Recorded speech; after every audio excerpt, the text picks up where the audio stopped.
service as I was this morning since the first time I preached, but to have a young child come forward and say that he wants God to be in charge, he wants to let God lead him where he needs to go, just overwhelmed me with joy, but want to make sure that I did it right. I didn't want him to have any error on my part, because at a young age he decided that he wanted to come into the light out of darkness, and I just was overwhelmed by his choice to choose God over man, over all the things in the world that he could have chose to do.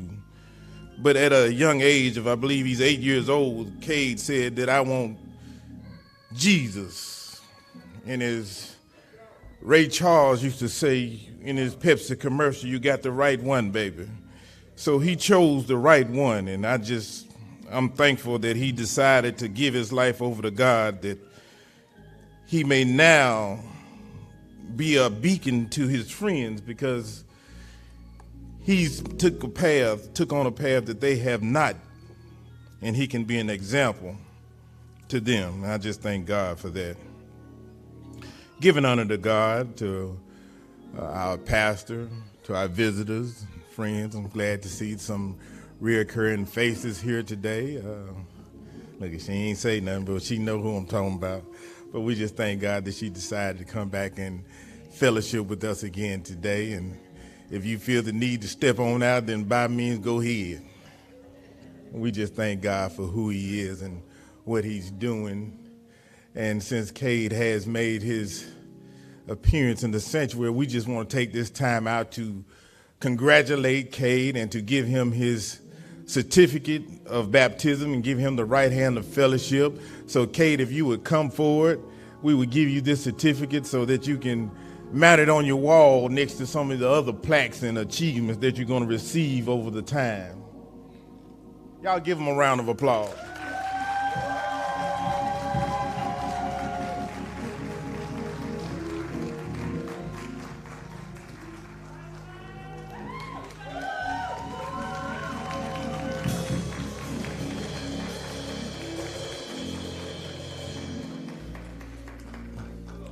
You know, when he got ready to go under the water, he did something that he almost scared me. He bucked his eyes so big. I said, no, don't open them now. You're finna get a face full of water. He opened his eyes just as big, but I thank God that he remained composed and he took it like a man. He handled it with dignity and honor, so I just thank God for that. We've had a busy morning. Eventful morning, so we just gonna keep y'all here all day. No, we don't plan to hold you long. Like I said, there is a word, but we're gonna try and get out the way. I'm excited. Like I said, it's been a busy week for me, and I always kind of get a little bit of anxiety as Friday and Saturday start to approach, and I be like, well, Lord, here we go again. Come on now, I need you to give me something. And he just says, patience is a virtue. And if you just keep on waiting on me, then you'll be all right. Now, well, I'll be shaking in my boots. Sometimes I can't sleep at night, but I thank God I'm sleepless because I'm looking for something, not because I'm running from something. So I just thank God for that. But we're going to read a few scriptures today, coming from the first book of John, chapter 1, verses 5 through 7. And it reads as follows, pardon error on my part, but it says, "This then is the message which we have heard of him, and declare unto you that God is light, and in him is no darkness at all. If we say that we have fellowship with him and walk in darkness, we lie and do not the truth. But if we walk in the light, as he is the light, we have fellowship one with another. And the blood of Jesus Christ, his son, cleanseth us from all sin. And just for a thought, something you can reflect on, we want to talk to you today. You can clean up in the light. In the light. You can clean up in the light. We all know what light is. You know, if I was to tell the ushers to hit the switches and cut out the lights, we would experience darkness because there is no illumination from the lights above. So we would be in darkness. But if they cut the lights back on, hit the switch, send power to them, then they would re-illuminate and would shed light upon us, and we would no longer be in darkness. But there is another type of light that we're going to talk about today, and that's the light of the Spirit of the Lord. When we come into the truth and the know and the knowledge of who God is, then we begin to come into the light. But when we don't know who He is, we remain in the darkness. So God is wanting us to come out of the darkness and into the light. We have to know His word and abide in His word. And if we abide in Him, He will abide in us. And now we become to know who God is. And when we begin to know, then that little 2-watt light that we have begins to illuminate, and the wattage begins to increase, and the light becomes brighter. As we get to know God, the brighter the lights get. But I should be able to see your light without knowing your relationship with God. Your light should be an example, for you are a living witness. So your witness is your walk. We a lot of times like to get caught up in, if y'all let me use the expression, we saints with sinner tendencies. We want to look the part, but we don't want to play the part. We want to say we holy, but we far from it. We like to come to church on Sunday and pretend to be a saint, but without fellowship, we're nothing but a sinner. Because how can you know God and not fellowship with His people? In order to be in the light with God, to walk with God, you have to know His people. And when I say people, I'm just not talking about the person sitting next to you, but I'm talking about doers of His word. You know, we all know somebody. But how many of us can say that I know somebody who is after God's own heart? I know somebody who, when I look at them, I can see God in them. I can see their light shining from around the corner. And I know if I can just get around the corner, then my help is right there. But a lot of us like to do our lights like this. We want to put a cover over the light because we are ashamed to walk in light.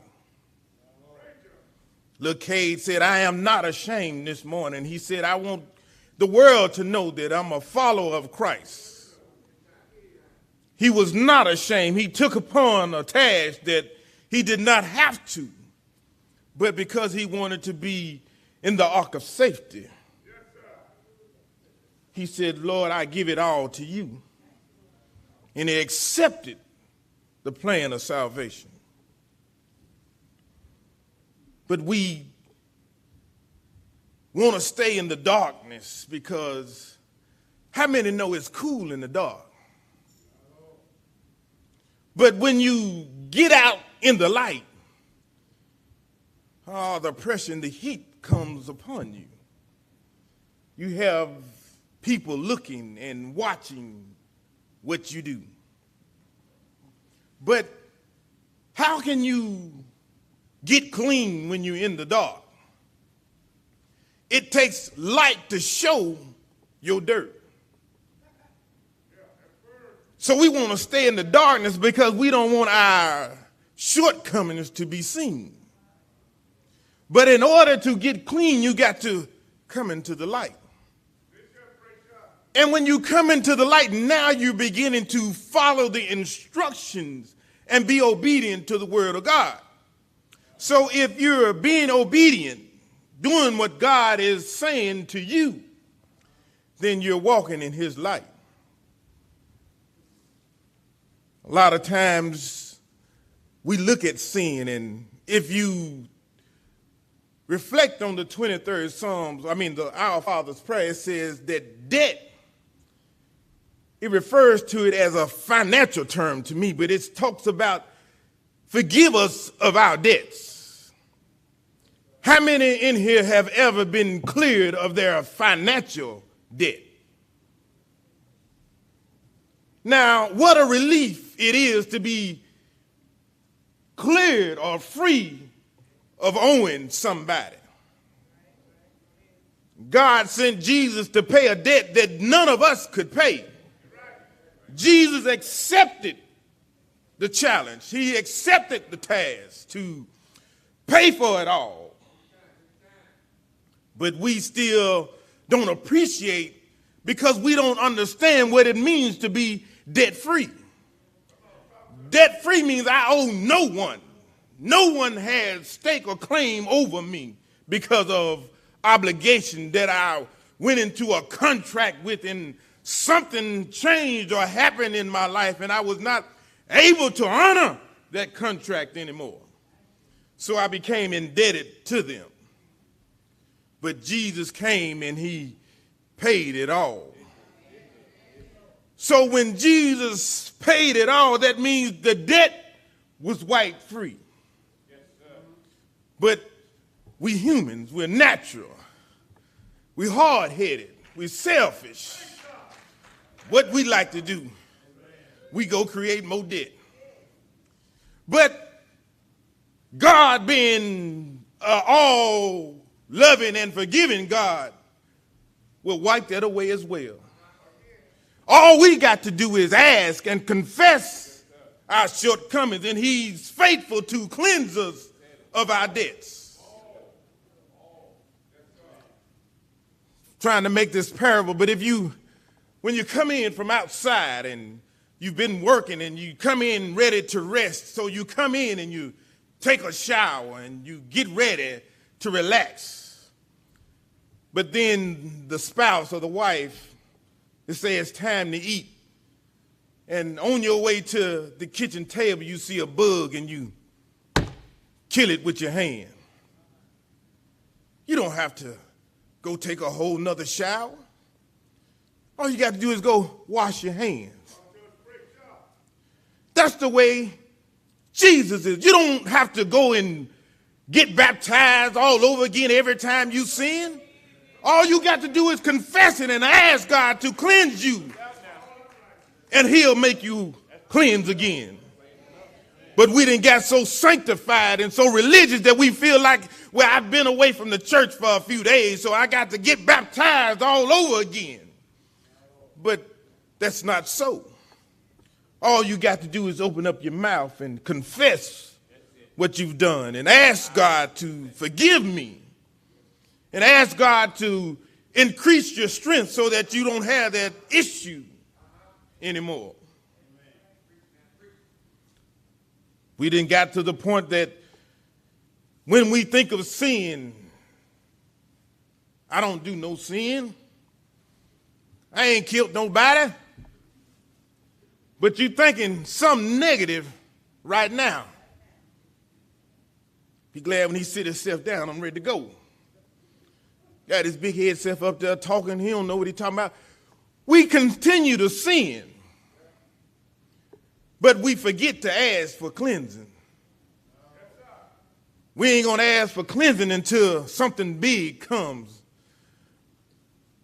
How many times have you been in Kroger's or Walmart or in the store and you grab a grape, throw it in your mouth, and keep on about your business.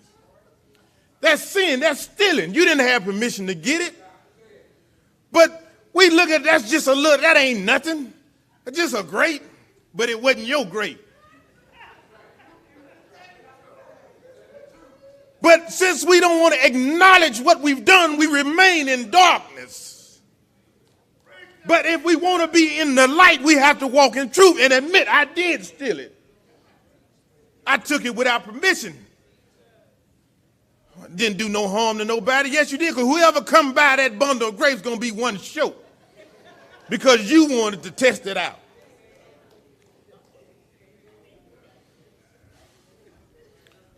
We have to want to get out of darkness, get out of ignorance, get out of not knowing.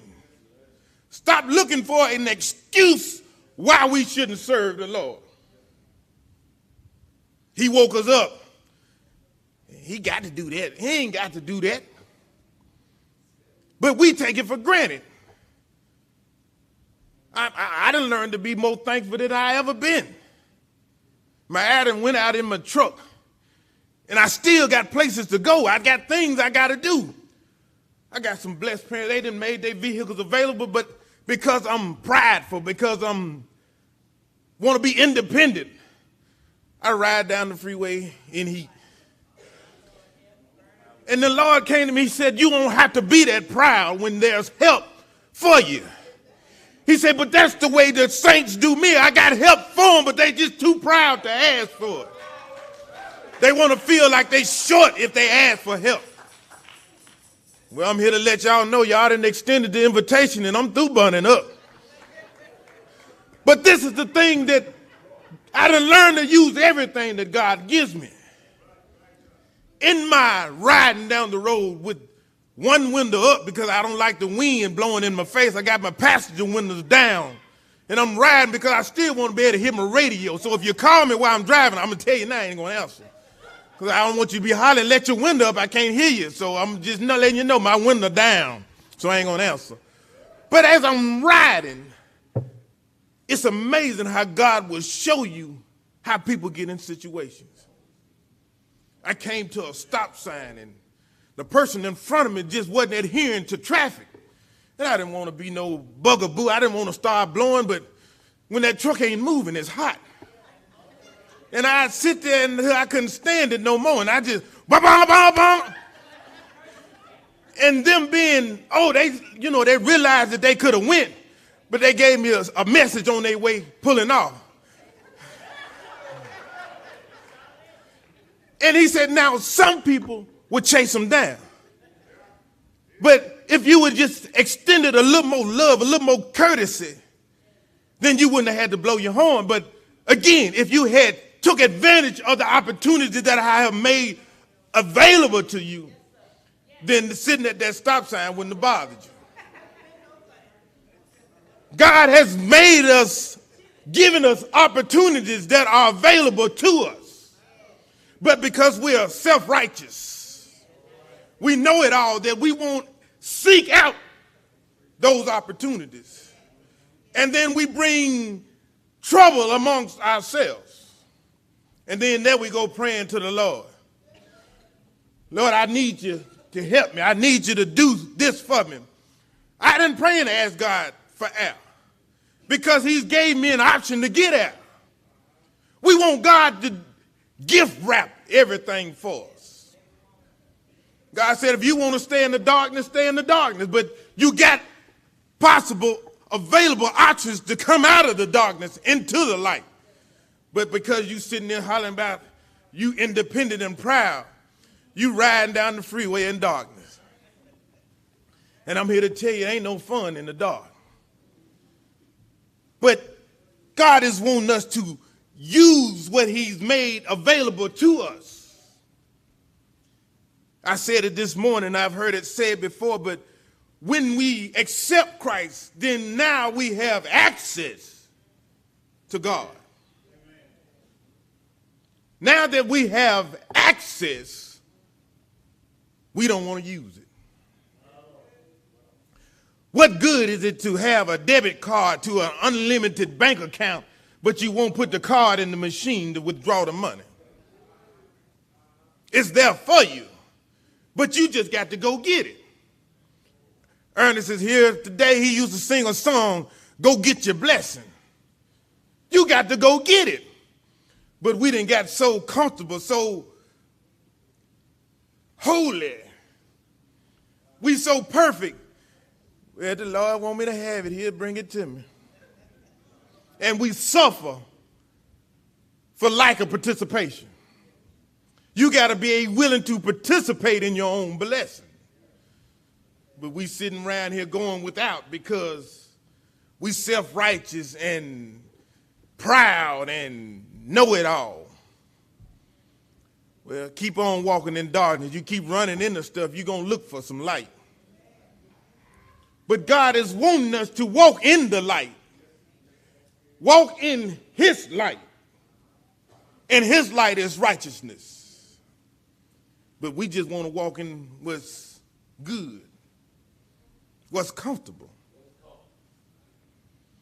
We got to put down this comfortable, convenient religion. And we got to roll up our sleeves and sweat a little bit, because in order to please God, it's going to take some work. Not just showing up. You ever just showed up to your job and they just paid you because you're there? It takes some effort. You got to do some stuff. You got to labor on their behalf. God is wanting us to labor on his behalf. But we done got in here and they got the AC on 70 and that's too cold. They done sit here and got all these lights on, it's too bright.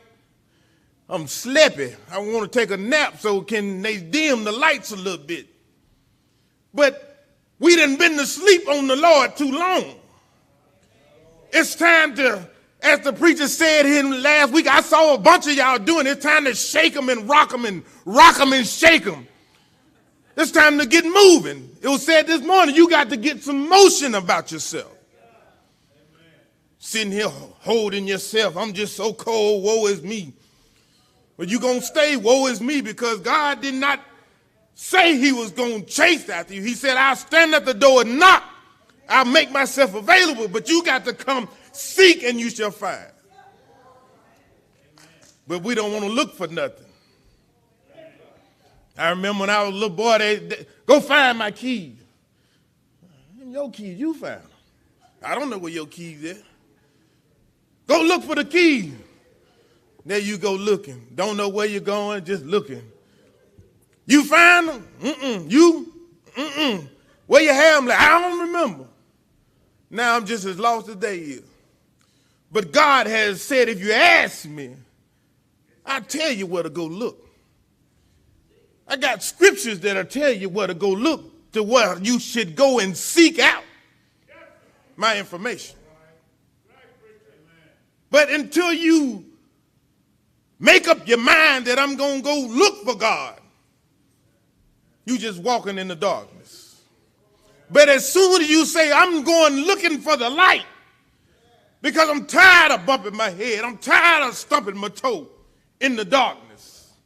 I'm tired of people asking me, why do I serve a God like that and not having an answer? How can you say you serve God, but people ask you who he is, and all you can say is, he's the one that sits high and look low? If you had a relationship, you could start to give characteristics of who he is.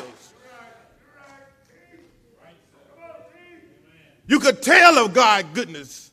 He woke me up, but he didn't just wake me up, but he gave me a right mind. He gave me a roof over my head, but he gave me the activities of my limb. But he also gave me a mind to keep on serving him.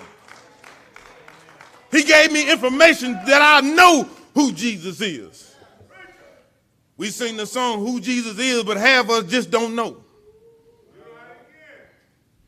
And if you don't know, you better ask somebody.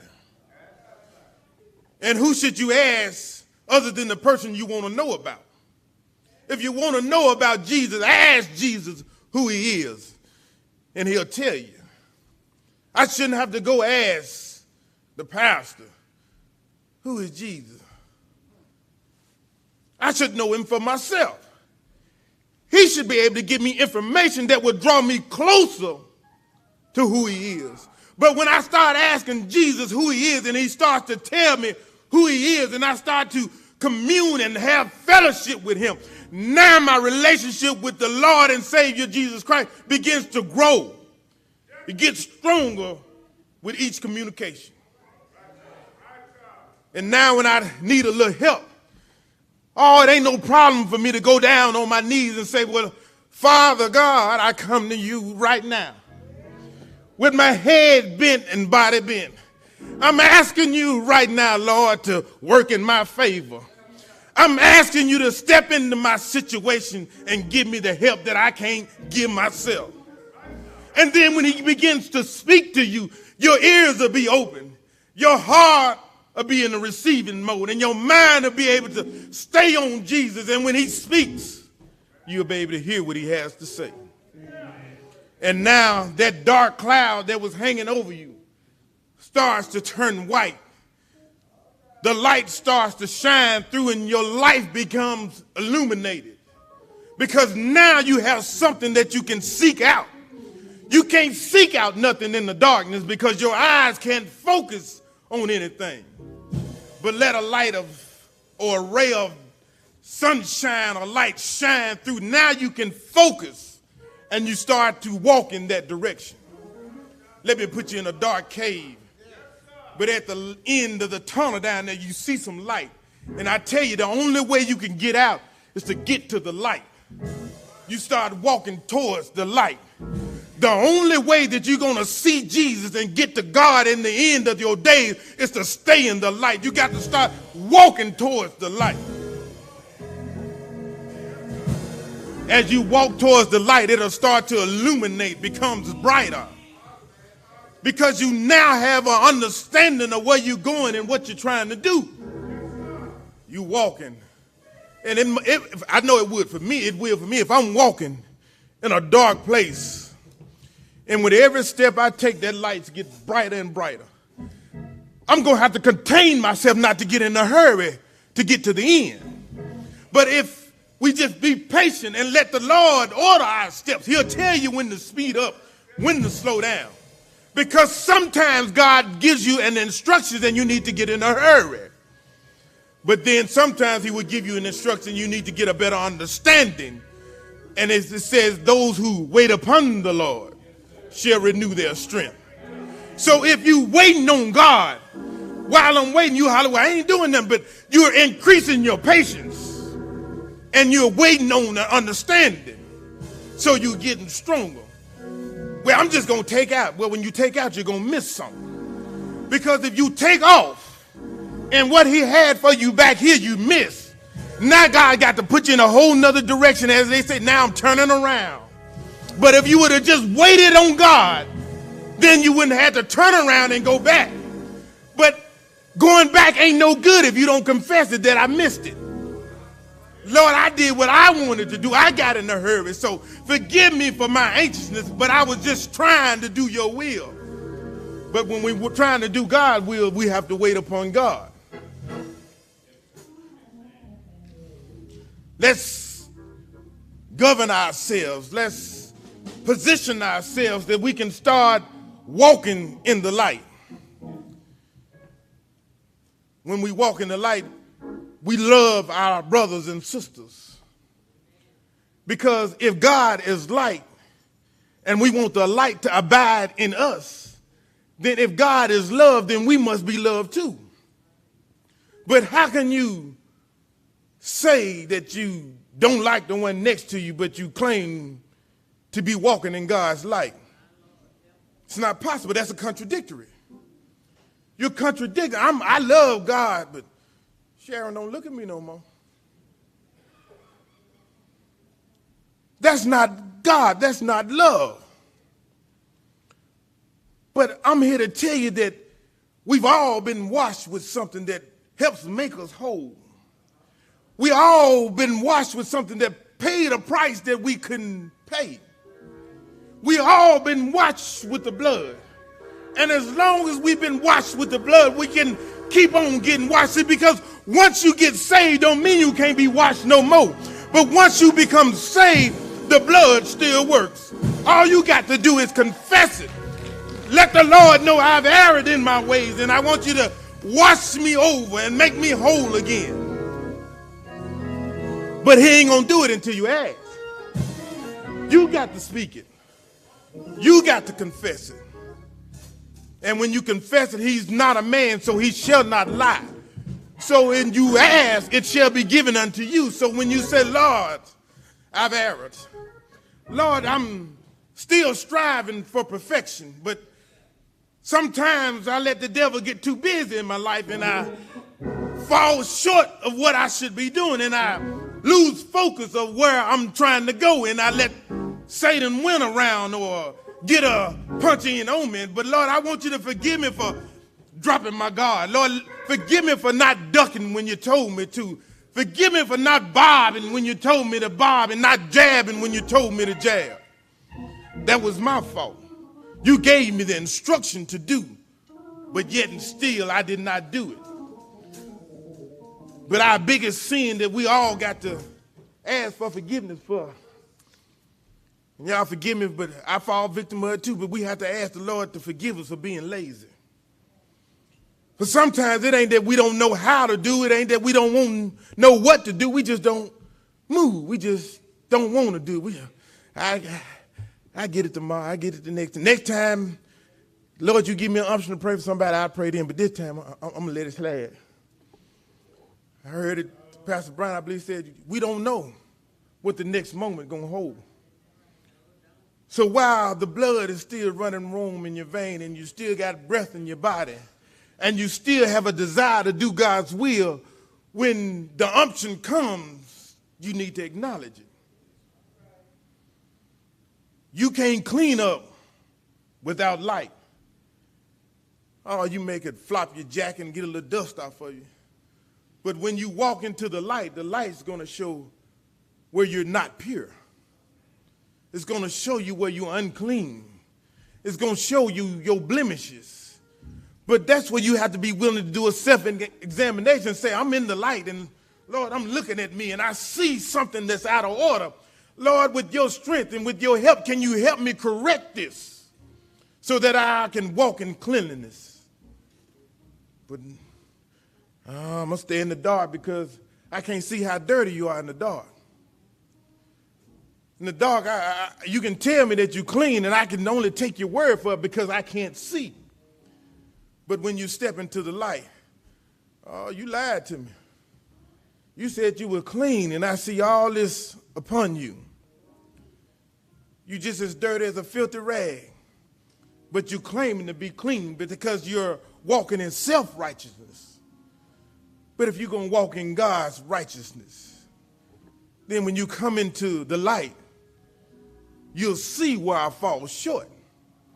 And if you want to please God and you want to do God's will, you say, Lord, I need another cup of Tide so I can be put back in the washing machine and be washed again so that I can become clean. And all that is saying, Lord, I've fallen short of your word, your will, and your way. Forgive me, Lord. Cleanse me of my wrongdoing. Cleanse me of my unrighteousness. For those who have not accepted Christ, say, Lord, forgive me for I'm still a sinner and I'm still sinning. Forgive me for the sins that I'm committing or I have committed. And God will cleanse you.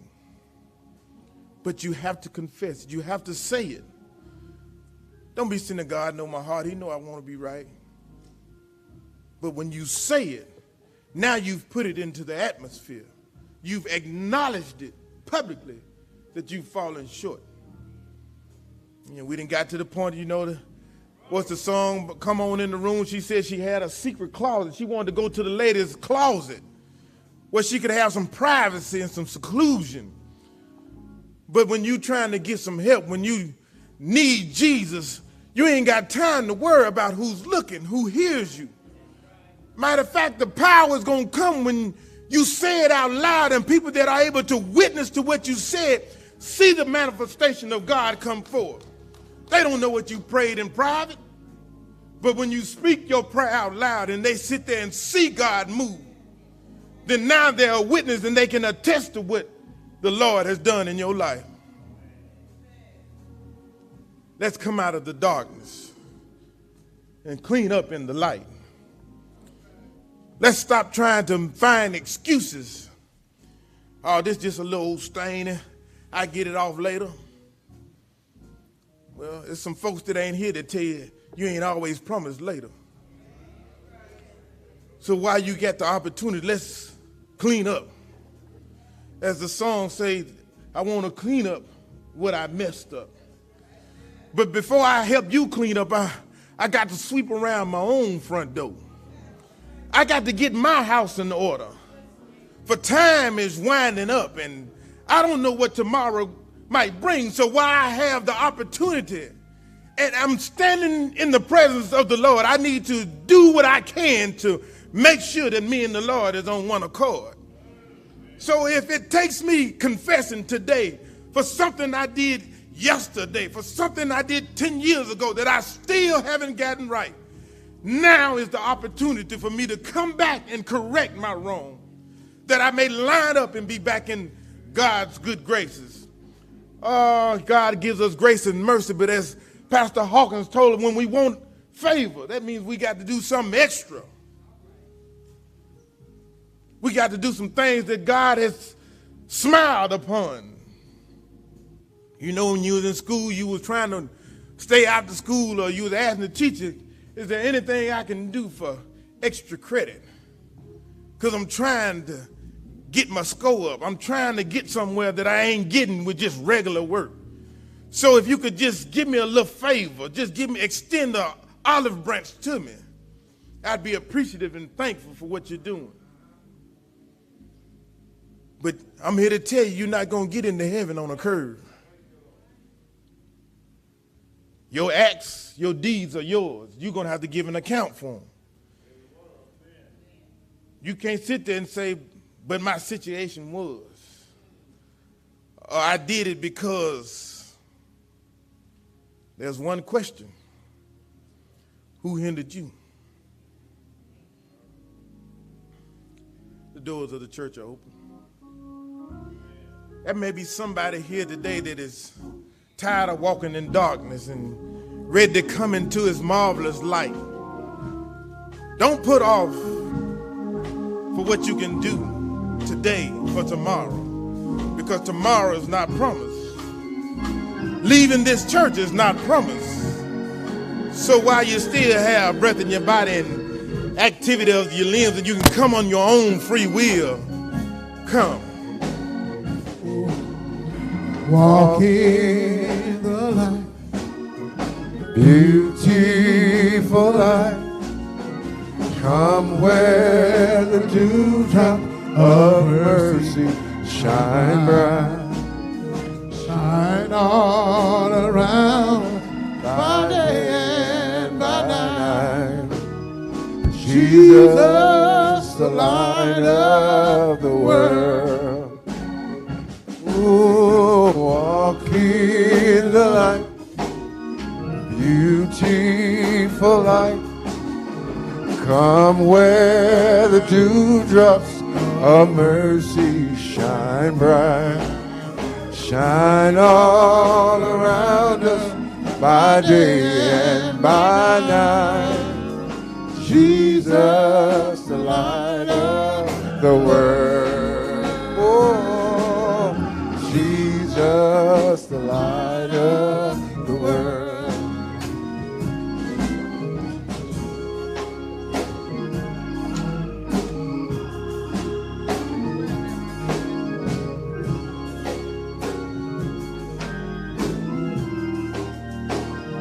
Oh, shine all around us by day and by night. Jesus, the light of the world. He's the light of the world. Jesus, the light of the world. He's forever shining. Jesus, the light of the world. in my soul. Jesus, the light of the world. Let him shine in your life. Jesus, the light of the world. Walk in the light. Beautiful. Beautiful light. Come where